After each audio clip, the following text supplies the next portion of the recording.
patience. It's definitely 2022, and in setting up, there was some technical things we had to take care of first. But no, we here. No, we here. So I want to say Happy New Year to everyone. Hope everyone is doing well this morning. Again, I want to thank you for your patience, your time, and staying on board as we come inside the bullpen. Definitely, I want to welcome my brother Bakari to my left right here. The brother definitely was blessing us to be a part of this bullpen and to talk about relationship 101 from incarceration intimacy, which is a needed subject. But definitely, again, before I get into, I really want to thank brother minister, for allowing me to be to use this space, utilize this space, for this bullpen. And as I stated in 2021, that the bullpen really is a forum for men and women, ex-offenders, to giving them a platform to be able to talk about issues that are important to them, their families, and their community, and their transition. So definitely, when you have the opportunity, I want you, at the bottom of the screen, to subscribe, to my page. Definitely, to like, to share. I know that Sunday, some people, are at church or doing what they're doing, and that's okay. But definitely, you have an opportunity if you are part of this discussion, and you tune in right now. I want to thank you for that, and for those who may have an opportunity to share this conversation later on this evening, take the time to do it. And send it to a friend or to a loved one. So we definitely want to jump in. So, Brother Carp, how you doing, brother? I'm great, man. We woke up this morning, that's a blessing. Bro. Another year, 2022. I just hope everybody's safe. I pray that everybody's families are healthy. Mine is doing good, and I'm just excited about what this new year can bring. For myself, for my family, and for our people in our community. Yeah, that's what's up, brother. I definitely want to send a shout out to to all the brothers behind the wall. Definitely to MCIJ. You know who you are. Love your brothers. Keep your head up. This is for you, man. But definitely back home in Alabama, I want to send out a shout, to my family back there at St. Clair and Holman, Atmo, West Jefferson, Kilby, Staten, Stanton Next, Limestone, that whole system, man. The brothers have been behind that wall for a minute. I love you, brothers. Again, this is for you. Keep your head up. To my queen, I love you, Harmony. Definitely want to send a plug out to her. That definitely, if you, my queen Harmony, she has every Friday at 8:00. She does a moment with Harmony. Very inspirational, very spiritual, very uplifting. She definitely blessed us this past, as a matter of fact, New Year's Eve. But she does this every Friday, 8:00. Of course, circumstances sometimes dictate there may be some times where she may not be able to have them, but she always come back and let the audience know. So if you haven't checked it out, make sure you check her out. You can Facebook her, send friend requests, and definitely it's called A Moment with Harmony. Definitely you'll find something there that will really be inspirational to you. So this morning, as I said, got the soldier, my brother here, Brother Bakari. We're talking about, we had such an outpouring from people. Brother Hussein, a shout out to Brother Hussein, William Freeman. My man. Love the brother. He came through and he blessed us with part one from the relationship 101 from incarceration intimacy. So I received an overwhelming of outpouring from men and women who said really, they really appreciate it. They appreciated the honesty and the vulnerability that the brothers shared, that we both shared, but they definitely liked the topic. But also they were saying, well, hey man, how can we continue that? So of course, brother Minister Son, I was talking, said maybe we should do a part two. So of course, I reached out to my brother Bakari, and he's here today. So we're doing part two. Part two, relationship 101 from incarceration intimacy. And so brother Bakari, so what, as I shared what we're doing, we're talking about, he kind of set the stage is that we're talking about when brothers, once they're released, they come home and they are in a relationship. It can be a marriage. It can be, it can be a relationship where they're just having companionship. But I want you to kind of walk us through your process.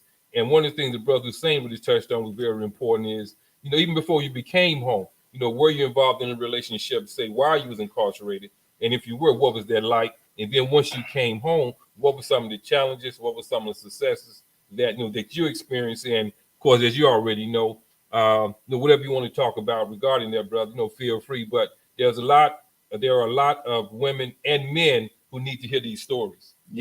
Particularly this is, I want to reach out to the brothers, because we know a lot of times as men, we don't always open up about what's going on with us. And I think one of the things that women have been successful about is they will talk among themselves about what's going on with them. They'll call each other up, they'll go to each other's homes, they'll sit and they'll purge, and they'll really open up about what they're feeling, what they're experiencing. As men, we're learning how to do that. But a lot of us in terms of men, is that because we haven't learned how to open up among other men to share what's going on with us, because whether it's pride, whether it's because we have this maybe misconception about what manhood is, but definitely we know that talking is therapeutic, it's healing. Absolutely. But also the honesty of it is what's needed. So if you will, brother, just talk a little bit about what your experience, what it's been like, and we'll start there. All right, so let me see. I'll start by saying first, when I went to prison, I was very young, as well as Hussein was. I was 20 when I went to prison, and I thought I was a man. As I shared, in our previous discussion, I later realized that my concept of manhood was false. Yes, sir. And my concept of relationships was false. So I can honestly say I hadn't experienced a healthy relationship until I came home from prison. Okay. Right. But I was involved with different women throughout my incarceration. Like, I can't remember, like, throughout my 20 years, because I did 19 years and 11 months. Okay. So throughout that period, I probably only went 2 years without being in some type of situation or relationship or companionship with a woman on the outside. And that 2 years was purposeful because I constantly was dealing with these women, and I had my own trauma, my own issues that I hadn't sorted out yet. Okay. So everything that I'm touching in terms of relationships, I'm destroying for real.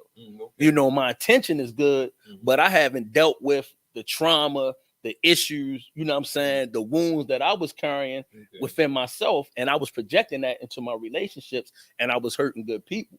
So, the more I began to grow and mature, once I started realizing that, I said, hold up, I need to take a step back and understand myself. Like, I need to figure out who I am and what I want from myself before I can even determine or understand what I want or what I need from somebody else. Right. And I took a period of time, to kind of figure myself out. And then, I began to engage and interact and have relationships. But I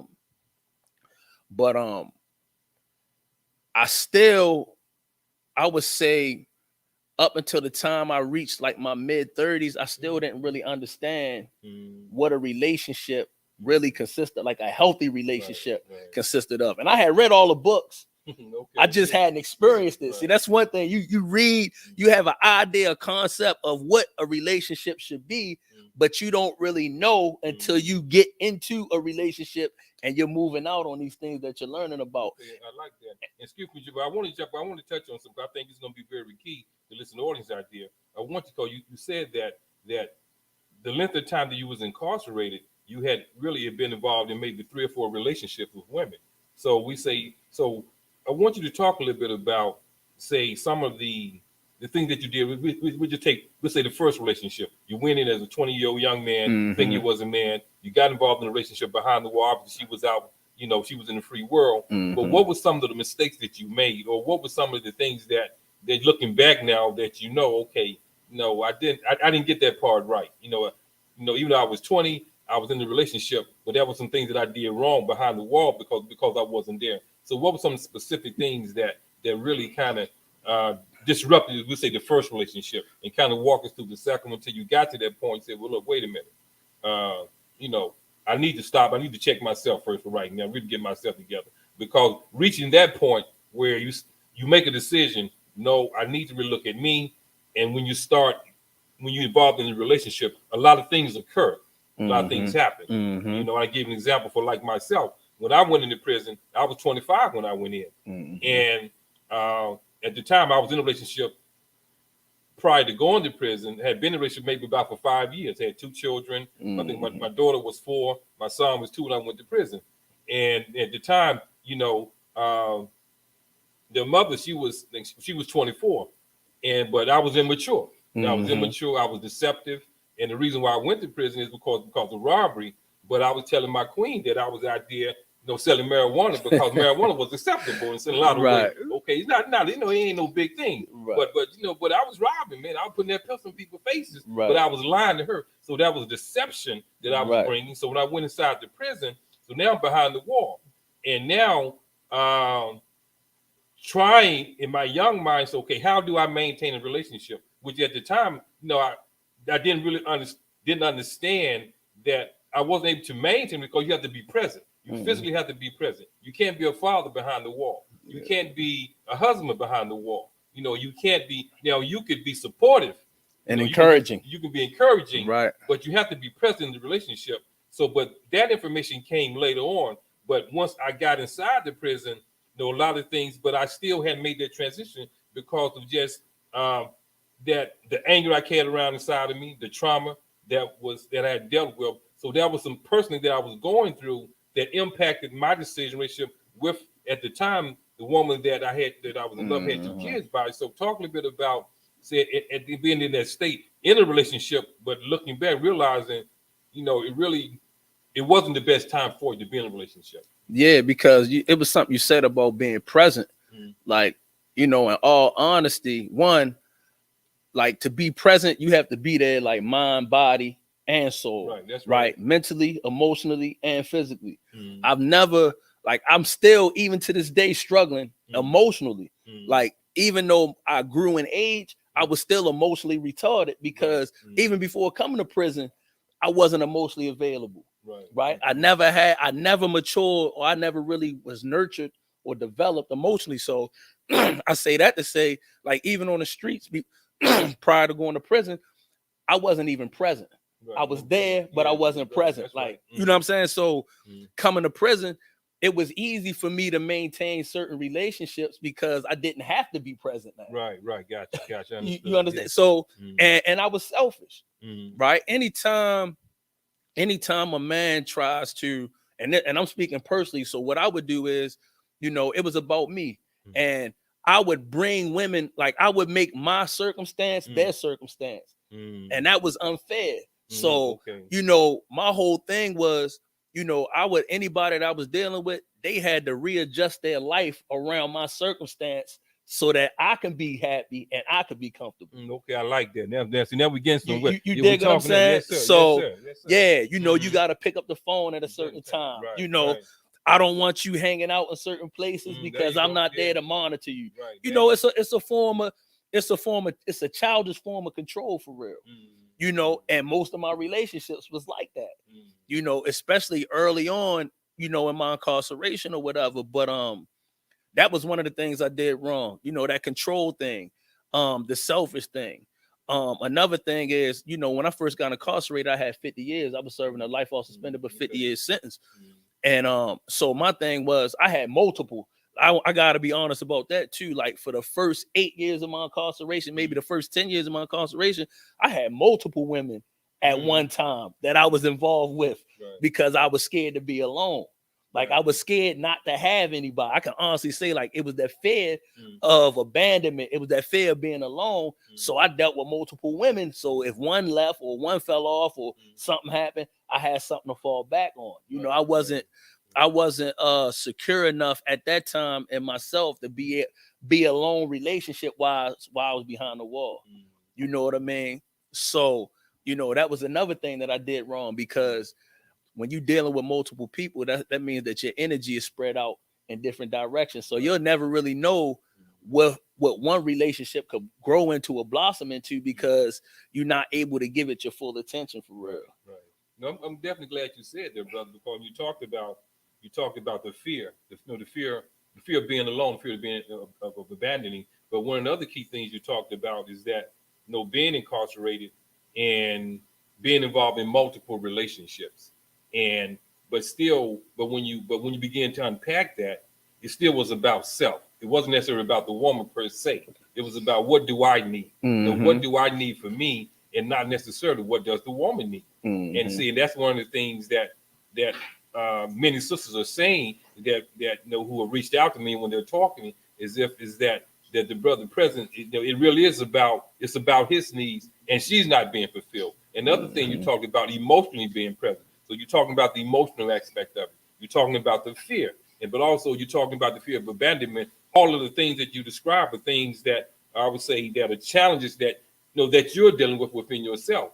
And so the women in your life, what did they represent? What did they represent? Those multiple women, what did they represent in your life during that time? And each one represented something different, because one would do something or present or provide something in my life that the other one couldn't, or the other one didn't. Right. So it's like me playing chess with these relationships and having different pieces on the board, and my mind moving in the same direction, which is towards me or in my benefit or on my behalf. Right. And that's a form of like I'm using them for real. Right. In my mind, I don't feel like I'm not thinking I'm using them, but in actuality, you know what I'm saying? Even in retrospect, like I'm using them to fill a void or a need inside of me that only I can fulfill. You know what I mean? And I didn't realize that, again, because one, I'm emotionally retarded, and two, I'm still arrested in my development in certain ways, being incarcerated and not having certain experiences. And one thing I understand about being a man now is that, I've grown and matured in certain ways today because I've been out here having certain experiences that are compatible for that growth and development. Right, that's right. In prison, I'm not saying we're not men in prison. I'm just saying our manhood is lacking in certain areas. That's not a negative or positive thing. It's just a reality, right? So, now that I've been home, I've had certain experiences that have forced me or enabled me to mature and grow in ways that I couldn't in prison because it's a controlled environment. And it's the same thing every day. And even when you read and you studying and you changing your mind and you transforming, you're not necessarily having experiences that complement that transformation of the mind. That's right. So it's something that's missing. And a lot of brothers don't realize that. You know what I'm saying? When we come home, you think like, yeah, I learned this, or I've changed. I don't think like this anymore. And then you get out here and you have certain experiences that expose your weaknesses. Right. Especially in a relationship. That's right. That's right. Yeah. Especially in a relationship. And then it's like, oh, I got, I gotta tighten up, or, I gotta figure this thing out. And I'm still figuring it out for real. You know what I mean? But you definitely said a key thing when you talk about, and one thing that I want to touch on, you're talking about the environment. And we know that prison is an unnatural environment because it's our male environment. Like you said, this is not necessarily a negative or a positive statement being made about anyone, but the reality of it is that a natural environment involves a male and a female. And the only time I know now, of course, in the 2000s, but in the 80s when I went into the prison, the only women that were part of was in the prison was maybe administration, maybe a secretary. Later on, maybe the latter 80s, early 90s, sisters began to become correctional officers. They was maybe lieutenants or captains major. But when I went in, primarily it was, the guards was men, and of course, the inmates was men. So that's an unnatural environment. I mean, there's no children in the environment. There's no boy, girl. There's no women in the environment. There's no animals for the most part in the environment. There's only certain food. So the environment really is an unnatural environment that's conducive for, I would say, healthy growth. But you adapt to your environment. So you can take a bunch of children, and where there's no father, which you were saying today, but you put them in an environment where they're raising themselves, then they will adapt and they will create a different mindset because they have to adapt to the new environment. So as men, what happened was we go into these unnatural environments, we adapt to the environment, but something is absent. What you was alluding to is that is not conducive, and that is the female relationship part, which is very key. So now that once we return home, that for the most part we're taking care of ourselves, we're looking pretty good, but we haven't developed that socialization piece as relating to a woman now, because for 15 years, 10 years, 20 years, 30 years, we only been relating to men. So the psychology is different in terms of relating to a man as opposed to relating to a woman. But what we do, we bring that psychology of the mind that has we relate to men, we try to relate that to women, which obviously is a different animal. so to speak. So definitely, when you talk, when you share that with you, you absolutely on point when you're saying that because of the unnatural environment that we're placed in, because it is a controlling environment. You know, it is a environment. But also, I would touch on is that in those relationships that when women became more a part of the institution, say becoming correction officers, maybe they was sergeants or lieutenants or some even being wardens, but even the relationship was many times was an adversarial relationship, or it was a relationship that many times there was a dominant female male relationship. So now in the environment that where the sister may say, in Alabama, it was inmate, wasn't no Max Ragland, Mr. Ragland, Brother Ali, inmate, move to the side of the floor. Inmate, where you going? Inmate, turn the TV off. So if you are not an individual who's grounded within yourself in context of understanding that will look, okay, being able to adjust to that environment, you will begin to personalize it and say, okay, sometimes they will, you seen it, Brother Will, who you talking to? I've said things myself until I made that adjustment. You don't talk to me like that. But now I come home. So for 10 years, 12 years, you come home, now that you're out, all of a sudden you're in a relationship with your queen, and you might say, "I'm going to the store," and she might say it in a way, not in a harmful way. She say, "Well, I don't want you to go to the store," but it may trick some. You don't tell me what to do, because I can remember a time when I first came home in '94, my queen at the time said something to me, and I went off because in my mind, you trying to tell me what to do. So I just came out of an environment where for almost 12 years, most women been telling me what to do, but now it's triggered something in me. So when you talk about that female dynamic, like you said, we read the books, we read the books, we think we're on our game, man. But we haven't been in that relationship. You're talking about the practical side of it. So I definitely like when you brought that up, when you talked about just making that transition, you can read, and the books are necessary, but it's the application. The book is just the information. But now, how do you begin to put that into a practical use now? So with that, my first somewhat adult relationship was with an older sister. Okay. Right, I was still incarcerated, but we had a relationship on and off for maybe 8-9 years, right? And she had me by 5, 6, maybe 7 years, or whatever the case may be. But that's the first time I stepped outside of Bakari and started understanding or even considering what somebody else might need from me, or just in general, like their own needs inside of a relationship. And that kind of helped me mature a little bit. So we fast forward. So my wife, right? I met my wife while I was on work release. I was in a work program. Okay. I met my wife, and I met her after I had been on work release. Maybe I had been on this work program maybe a year, because I did the work program for a year and a half. And how old are you at this time? At this time, I am 39. Okay, gotcha. I'm 39 going on 40. Matter of fact, I think I'm 39 because I turned 40 while we were together. Gotcha. So I'm 39 now, and I met her while I was on this work program. But this is after dealing with maybe 3 or 4 sisters before her when I first got on work release, right? So, and it was old stuff, right? So it was like the sister I was just talking about that I was in a relationship with, as soon as I'm talking about the first day I got on the work program, she came and seen me. You know what I mean? And we tried to rekindle it. But then we realized we don't even really know each other like we think we know each other. Gotcha.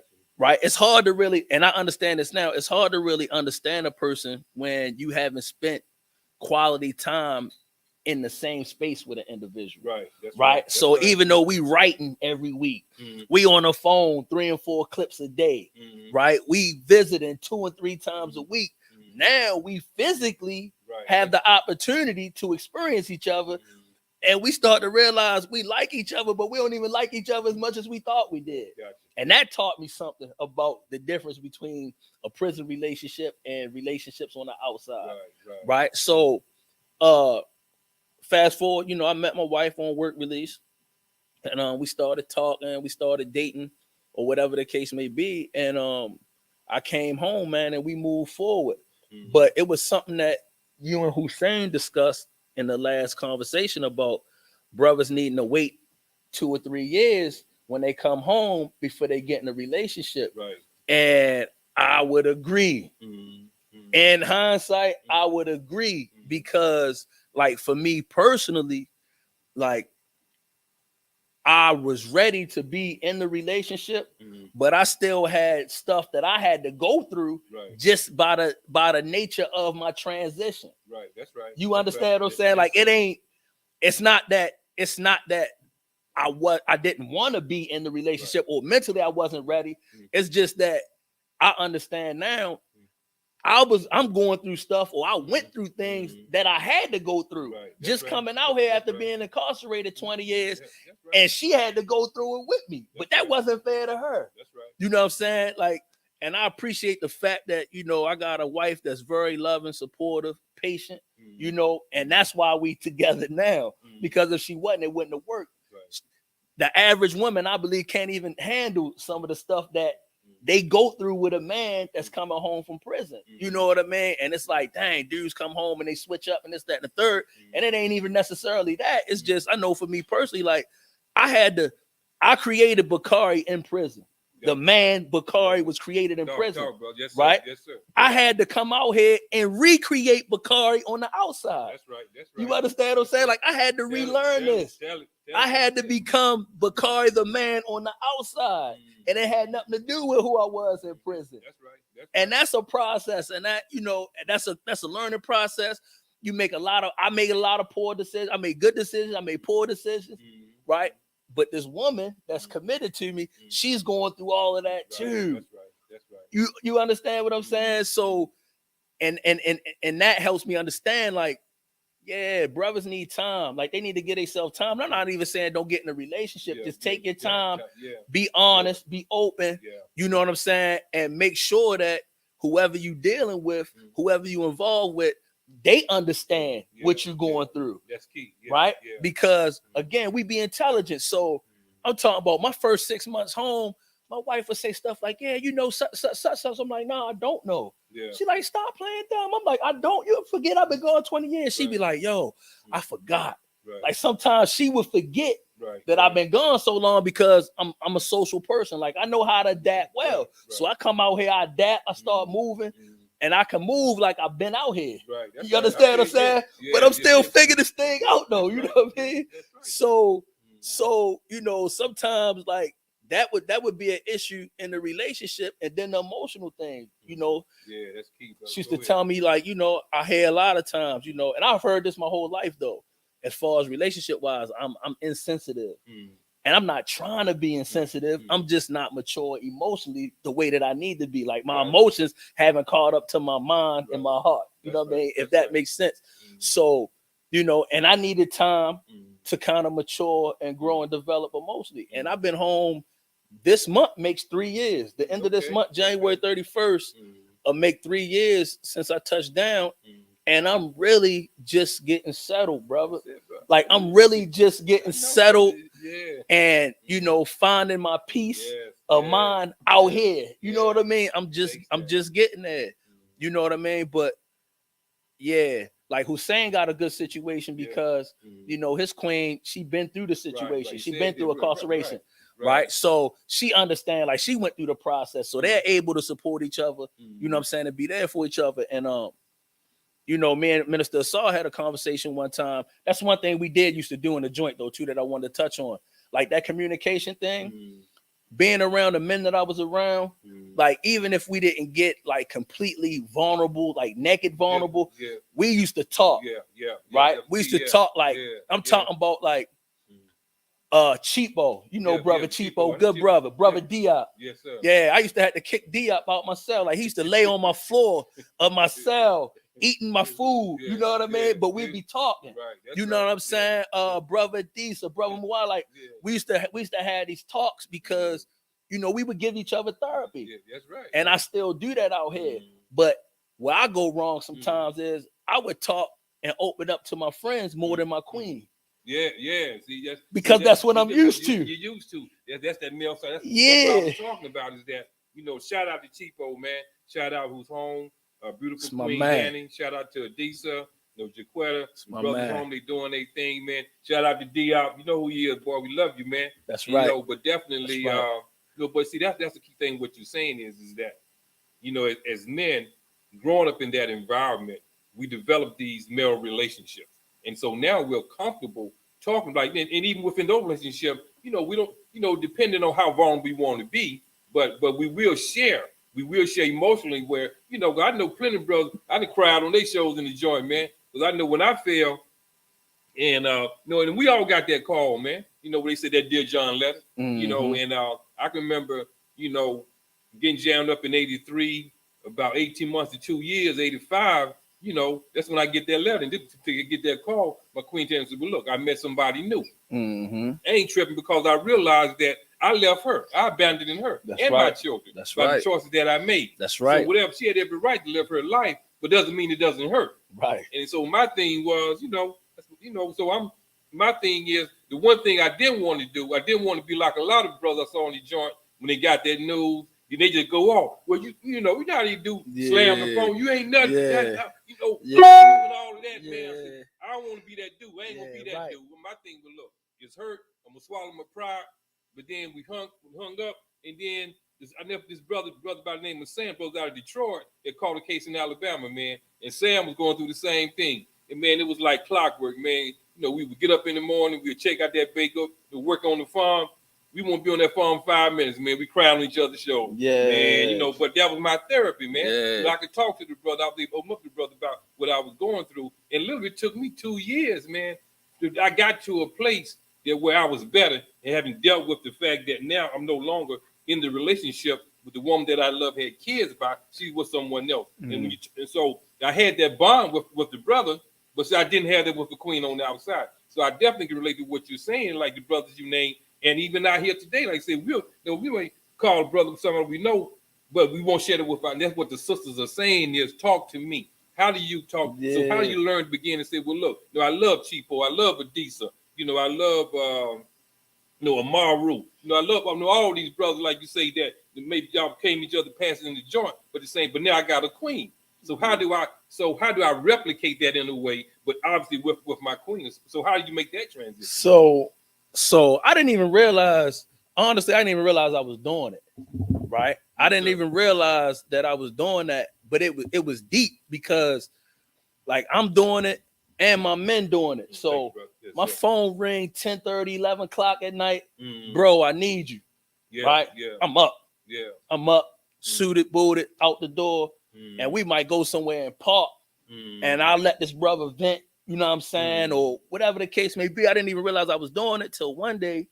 So it's two parts to this, right? So one day there's something else I was doing and you're gonna pick up on it. So in prison, you get used to that confinement. Unfortunately, you get used to it. You get used to isolation. You get used to figuring your life out in isolation. You get used to learning in isolation. You get used to entertaining yourself in isolation. You get used to that isolation, right? Yeah, that's right. So what I was doing unconsciously, I was still isolating myself out here in the free world. Come on, man. Tell it, bro. Tell it. So now I'm in a house. It's me, my wife, my 2 stepchildren. I would come in the house, speak to everybody, take my jacket off, maybe go in there, grab a bite to eat, something to drink, and then go upstairs in my room. I already know, baby. Yeah, I already go upstairs in my room. Yeah. And be just in my room, just doing my thing. And I'm okay. I'm good. Right. So then one day, my wife says, she says, I forget how she said it, but she says, she like, I know you need your space or whatever. She like, but we're here. Like, you come in the house, even when you in the house, you're not spending no time with me. And I'm like, what you mean? In my mind, I'm like, I'm home. I'm not in the street. Right, exactly. But again, I'm home, but I'm not present. Not present. Right? And I didn't even realize it. And I had to explain to her, like, I'm so used to, especially towards the end of the day, just being by myself. Yeah. I'm just comfortable with knowing we all in the house together. But I realize now that she's saying something that's not enough. Another thing she said, like, you talk to your friends all the time. Why you can't talk to me? Or I tell her something after I've already discussed it with my boys. You know what I'm saying? It's like, why you don't come to me first? That communication piece. And that's that part of that institutionalization. You know what I mean? I'm so used to that. I'm so used to being isolated. So you know, she been patient. And patiently, she'll bring things to my attention. And as she bring it to my attention, I say, all right, well, this is what I need to start doing. So then I started setting up, because I still got composition books that I had in prison with my notes, my thoughts. And I come and I set up now. She'll be on the couch. I set up on the couch next to her. You understand what I'm saying? And we'll rap and I'll do my little thing. She'll be on a computer. And I started doing that. And that became a habit. You understand what I'm saying? But I had to first be made aware. Like, you don't even be aware of it. You don't even be aware of it. You know what I'm saying? And one thing I do understand, like, women need time. Like, they need your time. They need your time, right? They need you to communicate. That's right. Right? We understand communication is the foundation of all relationships. So if your communication is not strong in your relationship going to be weak. And it's not going to be able to feed you or her. Right. You know what I mean? So I had to improve the communication. We started doing things like, we had a ritual where every Sunday we would sit down and kind of unpack how we felt about each other. You know what I mean? Like, look, like self-criticism, we call it, right? Like a critique or constructive criticism session. Like, look, when you did this, I felt this way, boom, boom. That helped me be more aware and more mindful of how I'm moving and how the things that I do throughout the week is impacting and affecting her in the relationship. Man, you said so much, man. Just tracking what you're saying, everything from, realizing that you're 3 years in now, really feeling like that you really began to made that transition. Also, you talked about the communication piece. You talked about the being present piece. You talked about the isolation piece. Everything that I can identify with. Brothers who have listened to being incarcerated, they can identify with.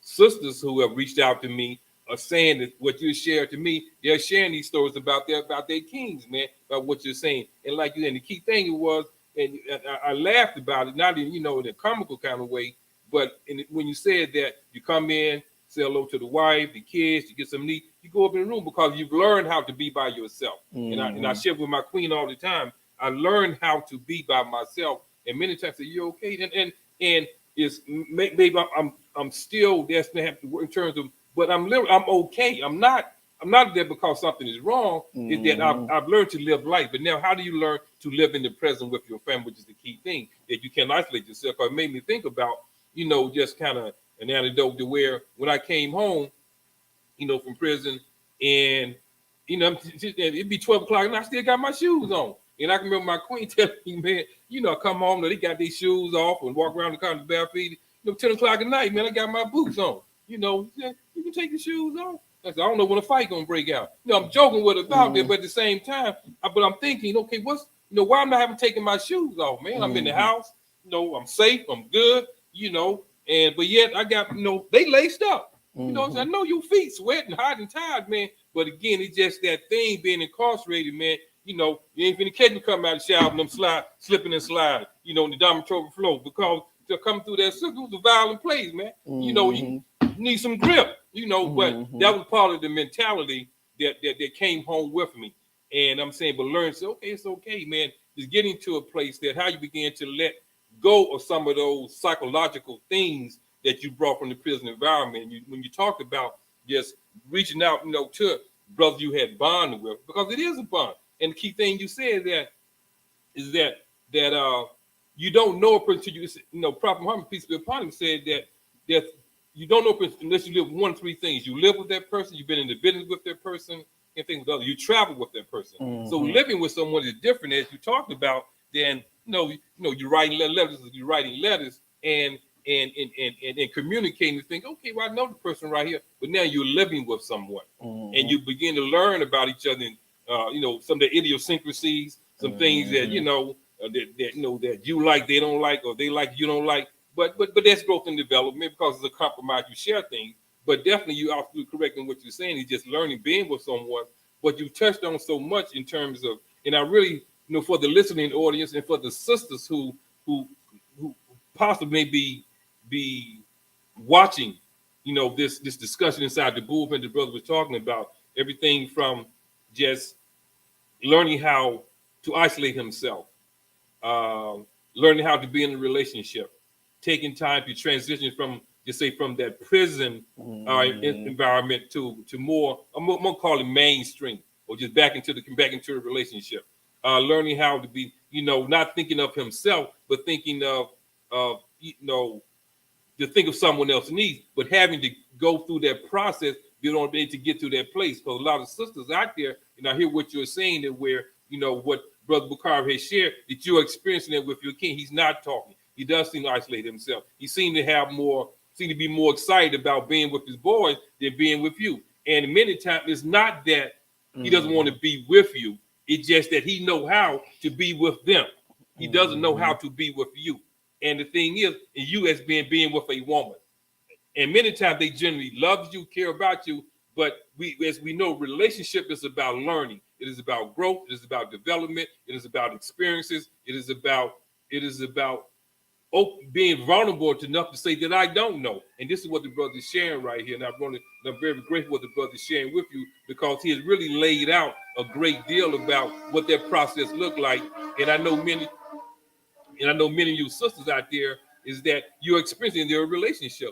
But also, now I want to kind of take it. So now for the sisters who are listening to this, what can they do? Because you shared with them talking about, what the man like. So what can they do? You talk about just one, she was patient with you. But what's some other things that they can do? Yeah, and I want to be clear, like, and I know this might sound impossible to an extent, because we dealing with relationships, so we also dealing with matters of the heart, right? That's right. But for the sisters out there that are involved with brothers that's just coming home, or been incarcerated, like, you can't take everything personal.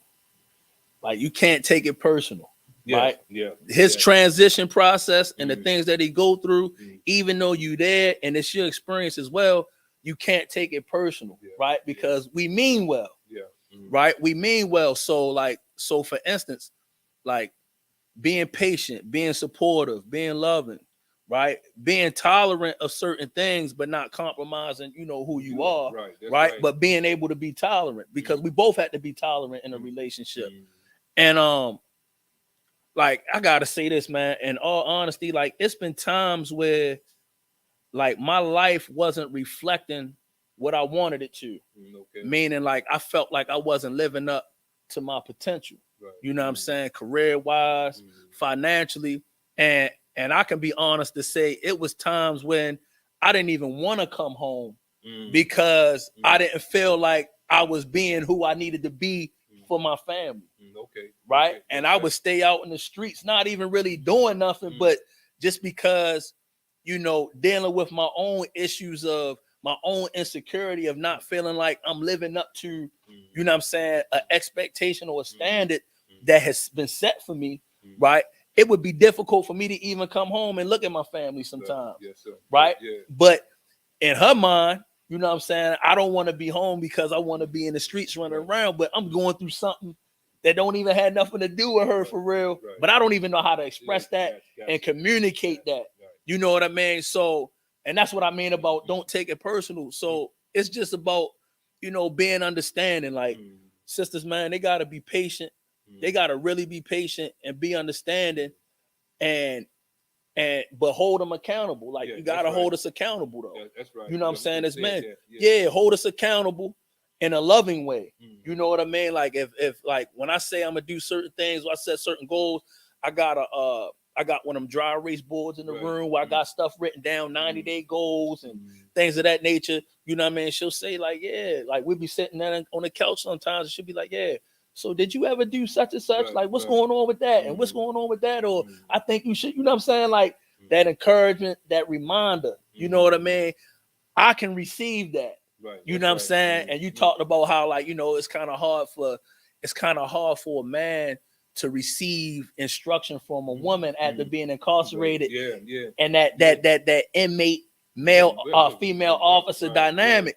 Right. But it's all about how well the communication is. You know what I'm saying? If a woman knows how to lovingly, you know what I'm saying, offer advice, offer insight, even offer instruction, a man that's securing himself, he can receive that, and he'll appreciate that, right? And he'll apply it. You know what I mean? So they just got, man, patience is the biggest thing for me, Baba Ali.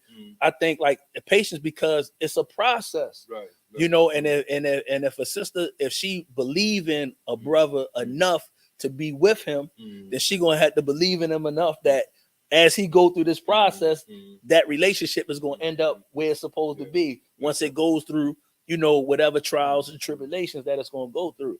But brothers, definitely, man, like you definitely gotta take some time. You definitely gotta take your time when you get out here, though. Yeah, that's right. Like you definitely gotta take your time because, you know, even with my wife, man, I love her, and it's not fair for her to have to go through some of the things that she went through just being with me through my process of transition. You know what I mean? And I wish I could have spared her for that, but at the same time, I couldn't be where I'm at now without her. So that was the best decision. That's one of my best decisions I ever made in my adult life. You know what I mean? It is, you know, having this woman and, you know, committing myself and connecting myself to her, even though we can't stand each other sometimes. Right? Even though we can't stand each other sometimes, you know, we go through whatever we go through relationship wise or whatever. But that was a good decision for me because I know me, right? And I know my history, right? So without her, I don't know, man. I'd probably be running wild. Relationship wise, I'd probably be running wild. But I'm glad you talked. I mean, again, you know, you share a great deal in about being patient, but one of the key things you shared is that the sister having to be patient, but also the brothers willing to put in the work when the sister being patient with him. Because I think many times what the sister is upset about, many times she's angry about, many times that she lose her patience is because she is patient, but the brother is not putting in the work on himself. And it's a different between a brother like yourself who asks us to be patient, but yet she can see that you are working toward making that transition. What some brothers saying to a sister be patient, but the brother's still not doing what he needs to do. So they're 1, 2, 3 years in, and he pretty much still we'll say at stage 1 within himself, isolating himself, being cold, not being emotional, still maybe hanging out with the girls or something. And so, but yet expecting in some way in that selfish mode, sister, to tolerate this. And when she's not, and rightfully so. So, but you're definitely right, though. There requires the patience on her part, but at the same time, it requires the brother also saying that I have a sister, I have a queen who is patient with me. She doesn't understand necessarily what I'm going through. So now I have to communicate with her as best as I know how to what's going on with me, and at the same time making those changes. So I won't impose a life on her, an added burden, I would say, that with she's possible already just dealing with her own stuff. So you have to write it. And also I would say that one of the key things you talked about is that in terms of brothers that's very needed is that that we don't have many times, like you say, that that those conversations, man, like you say, you talk about Diop coming to the cell. I can remember, that's why I was doing yard call, because one of the things that we did in the joint was like we get up, we meet out on the yard, and we just put topics on the table, and be brothers that we know, and we might be about family, it might be about as best as we understood about relationship, it might be about we talk about everything up under the sun, but that was our therapy, so to speak, that allowed us to be able to to have conversation, allow us to be able to stimulate our mind. I know just being in an environment where there was a lack, so many things that were missing out the environment. So my thing is, how do we begin to replicate that? And I want to reach out to the brothers. Is that what Brother Bakari talked about? There are many brothers out there that who obviously are home now, who know exactly what the brother is saying. So how do we begin to talk among ourselves as men, that we're having these conversations, where we can begin to open up, but we have these conversations to become better husbands, to become better fathers, to become better men within the community. This is why we have these, but also in fellowship and in bonding with one another, because there was a lot of joy I got in those groups. I tell people all day, man, might look at me crazy, man. I said sometimes, man, that camaraderie, that bond I had with brothers and joy, I miss that, man. I miss that, man. We had a good thing going, man. Yeah, because I mean, we was building, we was bonding. But that was a peace, that was a camaraderie there that I genuinely missed, that was real, was solid. And saying, but now how do we begin to replicate that outside the wall? It's one thing I want to touch on too, right?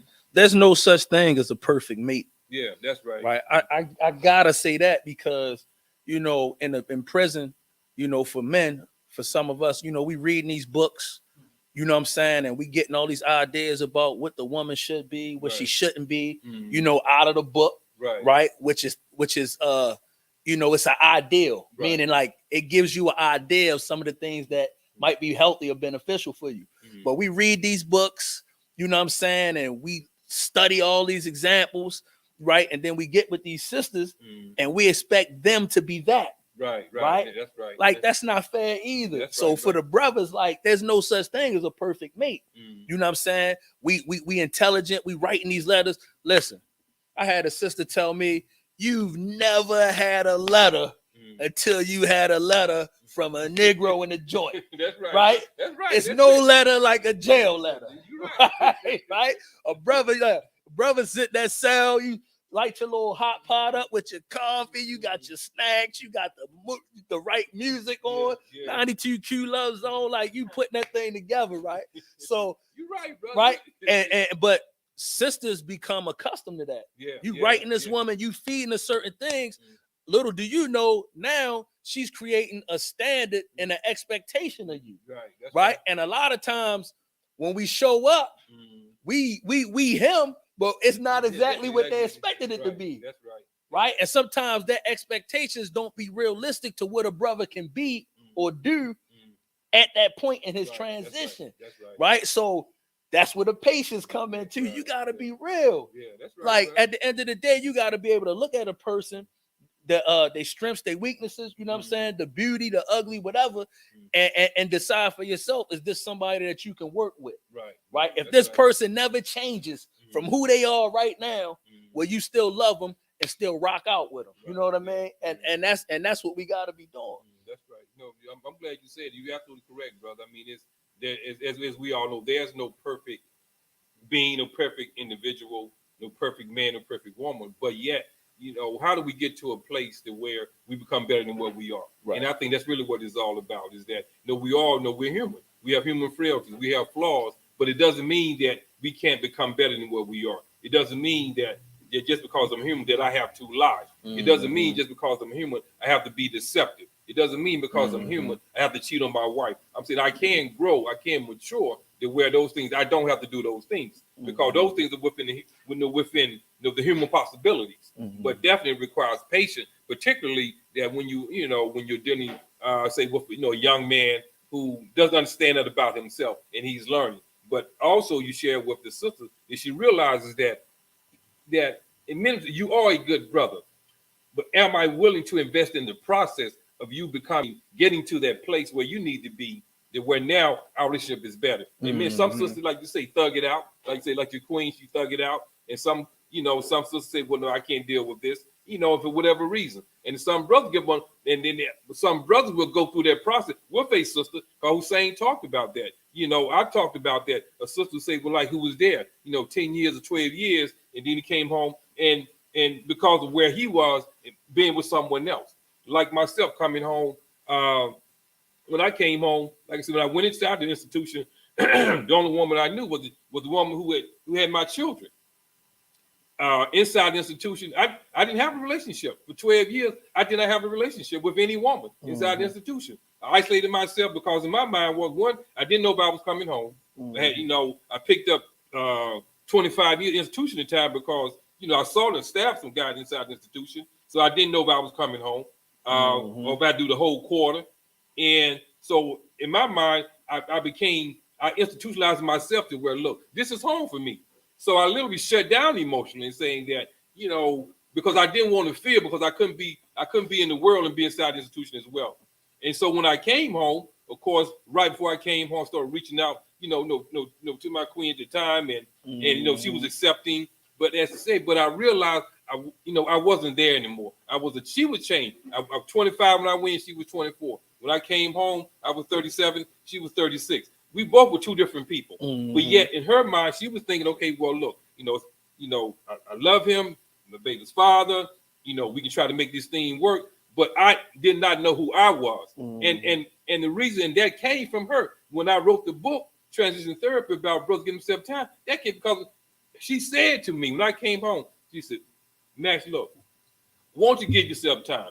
So we don't have to rush anything, but no, I'm ready to get married. I'm ready to do this right here. That's how we be. Man, listen, I got That's out how we November be. 21st, 1994, got married January 21st, 1995, in 3 months after being home. It's been gone for 12 years. That's serious. By June that same year, separated, getting a divorce, man, because I realized I had changed. It wasn't what I wanted.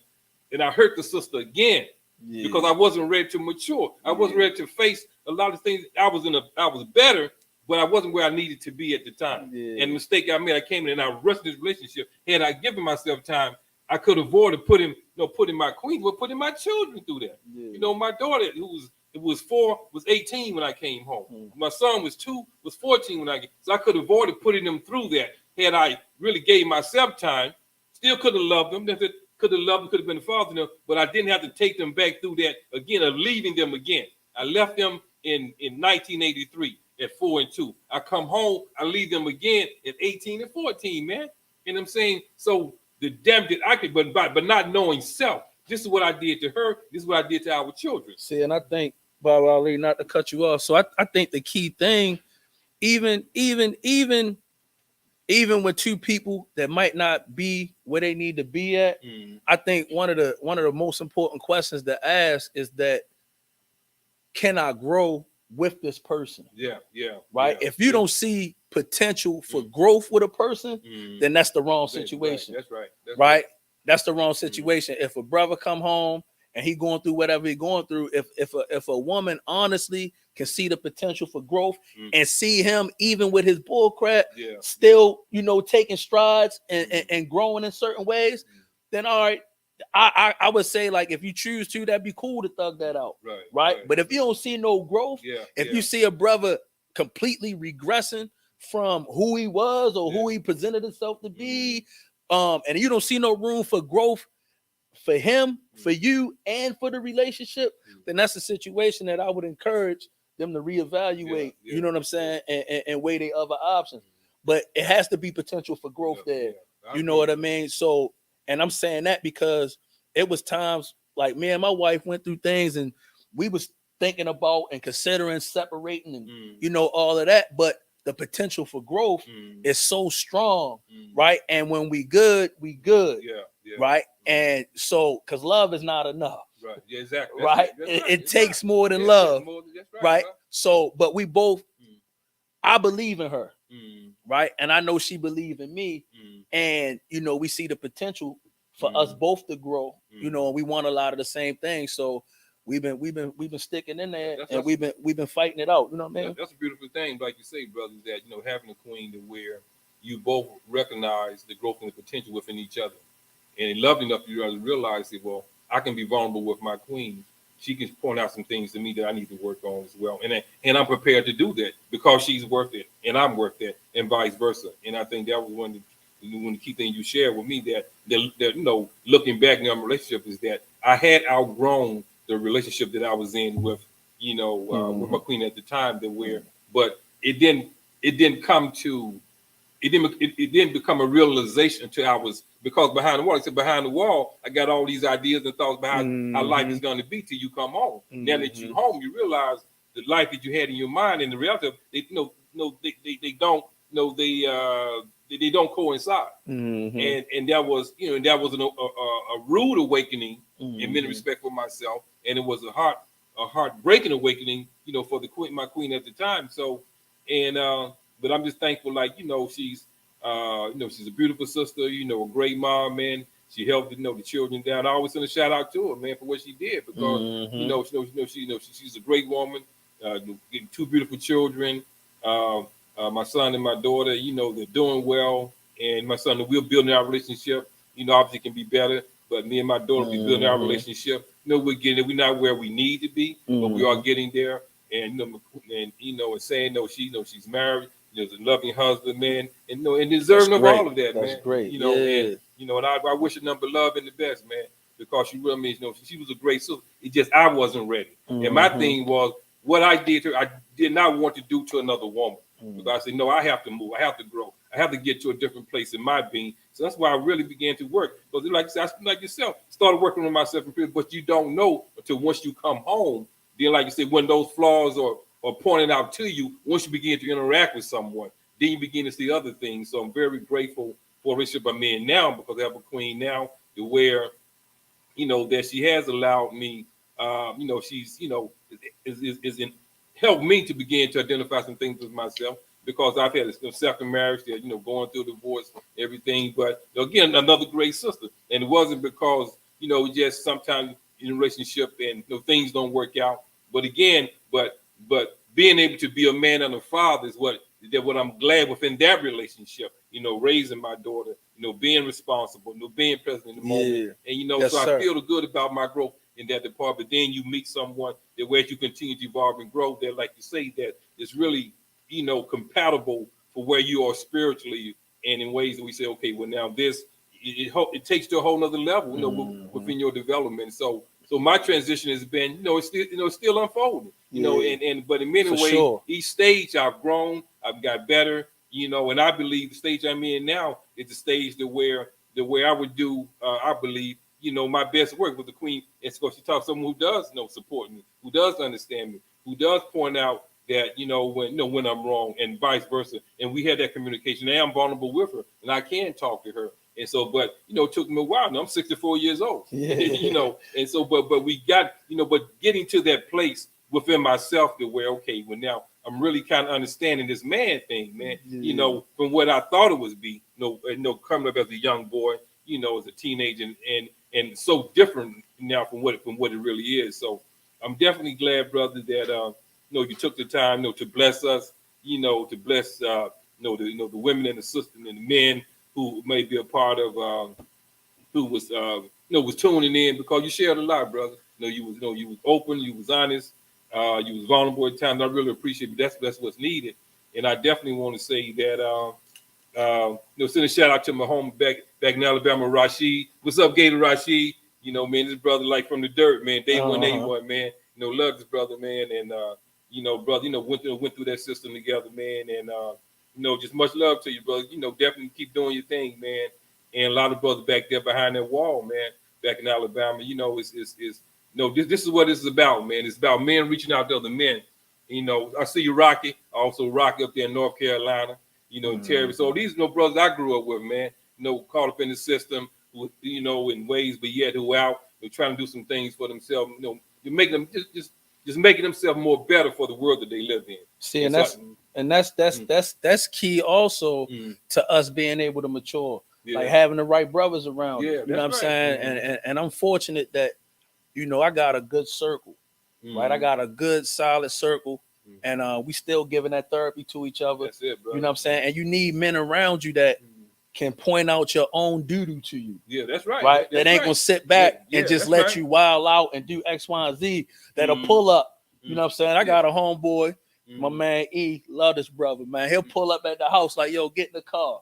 Like, yeah, what's going on with you? Like, yeah, boom, boom, boom. Like, dig in you real quick. You know what I'm saying? Make you think you be needing that. So, I appreciate, man, all the men that I consider to be friends and brothers. You know what I'm saying? Brother Minister Saw, you know what I'm saying? Like, I got a good circle, man, and that circle has also been key to me staying free and being able to maintain and be healthy on certain levels. Because without that level of accountability inside of your circle, man, you liable to run amok out here, man. You know what I mean? You're right, brother. So I definitely appreciate that, brother. Like you say, definitely being here in Baltimore, the brothers like yourself and brother Hussein and Diop, and Chipo and Adisa, Imhotep and Amaru, and so many brothers, man, Hannibal, and we got some OGs who came out. These brothers did 30, 40 years. Your big Yaya, little, brother Walter Lomax, who doing some big things. Inshallah, I'm bringing the brother on because he's really been working down in Annapolis and really and really made great strides in changing, where removing the government will no longer be a part of the parole board. Now it'll be in the hands of, I guess, of the parole panel. And brother Walter Lomax really has spearheaded that from the time that that he came home after doing like 39 to 40 years behind the wall. That was one of my first teachers. Yeah, okay. So Thomas Bay, Brother did 40-some years. Francis Bird. So all these older brothers, OGs I met since I've been here, who came out of prison under the Unger law, you know, these guys went in, they 18, 19, they're in their 60s now, man, in 40 and 50 years and joined. So I'm gonna bring these brothers on to talk about what's like transitioning after prison for 4 years. When they come out as an elder, you know, some brothers coming home in their 20s, man. These brothers went into prison when they were 19, and they coming home in their 60s, man. What you know, all they know, man, is their prison. So I'm definitely want to bring these brothers on, man, show them brothers some love, man. But no, love you all. But now you're going to wrap this thing up, man.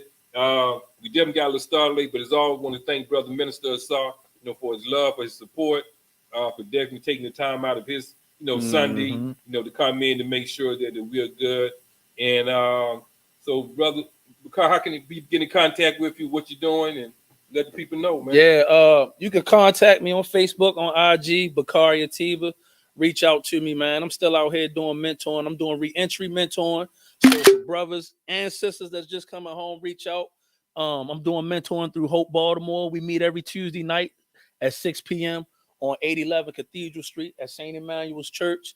Yeah, reach out, man. You know, I appreciate the opportunity to come on here and you know, have these discussions with Baba Ali. Yes, sir. Man, you know, we from the first time we met, man, we've been having some deep sir, dialogues and discussions, man. Right. It's just a blessing and an honor for us to say that we was going to do this, you know, at a time when I was incarcerated. That's then we actually sitting here and we getting this done, man. But I just want to encourage the brothers, man, you know, every day that we wake up, and the sisters, you know, every day that we wake up, man, it's an opportunity to do something great and something substantial with your life, man. You know, always look at your cup as being half full instead of half empty. Right. You know, it could always be worse, but it could always get better. You know, and no matter what you're going through, keep striving, keep people around you that inspire you, encourage you, and you know, just be blessed, man, and be great. That's right. I appreciate that, brother. Definitely, I want to say, you know, thank you all for taking the time out of your Sunday to be a part of the bullpen, to come inside the bullpen and sit with us, man. Definitely, you can reach me on Facebook. You send just a friend request to Max Ragland on Facebook. I got an email. It's freshair 112194 You can reach me on Instagram. It's men_behind_bars. You know, reach out to me. Let me know what you think. At the bottom of the screen, you definitely want to subscribe, you know, like, share, you know, what you've seen, share with your family members. Shout out to the sisters, definitely sisters. You know, I hear you. Brother Bakari hear you. We definitely going to take this message. We're going to continue to spread this message to the brothers. Brother, we got to do this, man. We got to do this. We already know sisters been holding it down for a minute. The sisters, they supportive.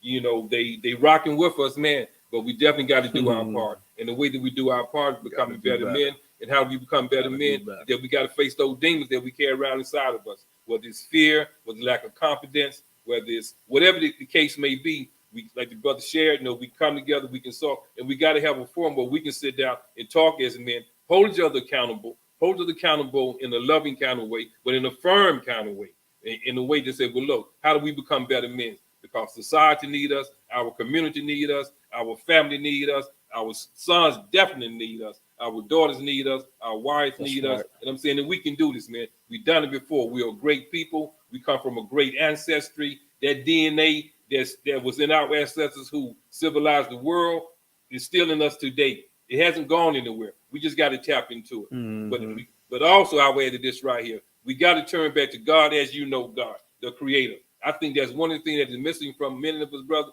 is that spiritual development. You know, we develop physically as men. We develop emotionally as men many times. We develop psychologically as men many times. But that spirit, whatever way that you see God, whether it's from what you see God say through your spirituality, what you see God through Christianity, what you see God through Islam, whatever way that you see God, because I'm certain that when you talk about God, it's the same. It does not matter what. Because you see a hungry man laying on the ground, if I'm a Muslim, this brother say is African, this brother is a Christian, and we feed that brother, the brother, I don't think he's going to see his kindness and seeing that's God. It's not Muslim. A Muslim didn't feed him. African didn't feed him spirituality. A Christian didn't feed him. It was a human being that fed him. And that's what he's going to respond to because God is divine in that way. It transcends, you know, religious ethnicity. It is about the act. It is about the attributes that you're bringing to the table. So I'm saying as men, once we begin to develop that spiritual nature within us, I'm saying we can begin to actualize ourselves in a way that we can change, starting with ourselves, our family, our home, our community, and then hopefully, you know, the world as a whole. We've done it before. We've been great before. We can be great again. But we got to go inside and we got to tap into that DNA that's already there. So as always, I definitely want to thank you all for taking time out of your busy Sunday to be a part, to come inside the bullpen, because it's not always easy coming to bullpen. You know, you got to be able to represent yourself. But definitely in 2022, wish you all a happy and safe new year. It's a blessing. I'm grateful to the Creator that I'm here. But like the brother shared, I have some things that I'm definitely working on. Continue to move forward with Yard Call. Continue to move forward with the bullpen. But also want to reach out and invite, you know, creating a group of brothers. We can come together. So 2022, I got a lot of work I'm planning to put in. But stay safe. You know, have a great 2022. Set your goals. You know, what you want to accomplish. Write it down. Take it out of your head. Put it on paper. Put it up on the wall. It works, man. Trust me, that things work. You got to be able to see it. It just like I said, if you can't achieve it, you know, if you can't conceive it, you can't achieve it. But you got to be able to see it. And you take it out, write it out, and work toward that. You got a beautiful sister, put in the work, man. Beautiful brother, put in the work. So with that, it's about 11:30. I want to say we got a little bit over the time. We got started late. But I thank you all for those who rock with me. Until next time, the bullpen is always, actually, it's the last Sunday of each month. We didn't do it actually in December, kind of because some issues that were taking, some medical issues, but now we back good. But definitely, again, we'll come back around, inshallah, with God, the Creator's will. The last Sunday in January will be the next bullpen. So stay tuned, stay healthy, stay alive. Peace. Peace.